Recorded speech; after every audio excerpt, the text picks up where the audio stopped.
माझा राजेश विटेकर असेल किंवा बाकीचे राहुल असतील, बोर्डीकर असतील, इतर सहकारी असतील, बोर्डीकरांच्या बद्दल राहुलच्या बद्दल जास्त अधिकारवाणीनं देवेंद्रजी सांगतील, परंतु मी एवढा परभणीकरांना शब्द देतो, मी राजेशला तयारी करायला सांगितलेलं होतं, परंतु एकदा निर्णय वरिष्ठ पातळीवर झाला आणि इथं महादेव जानकरांना पण प्रतिनिधित्व देणं गरजेचं ज्यावेळेस होतं, महाराष्ट्राच्या हिताचं होतं, समाजाच्या भल्याचं होतं, त्यावेळेस मी राजेशला थांबायला सांगितलं. परंतु आज मी परभणीकरांना सांगतो, उद्याच्या 6 महिन्याच्या आत राजेशला विधिमंडळाचा सदस्य केल्याशिवाय मी गप्पा बसणार नाही. हा विश्वास मी माझ्या परभणीकरांना देतो. बाकीच्यांनी पण काळजी करू नका. ज्याच्या त्याच्या सन्मानाची पद देण्याचं काम आम्ही सगळेजण महायुतीच्या माध्यमातून करू.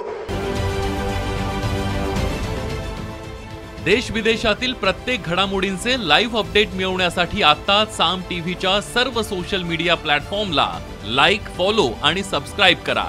तसंच सर्व नोटिफिकेशनसाठी बेल आयकॉन प्रेस करायला विसरू नका.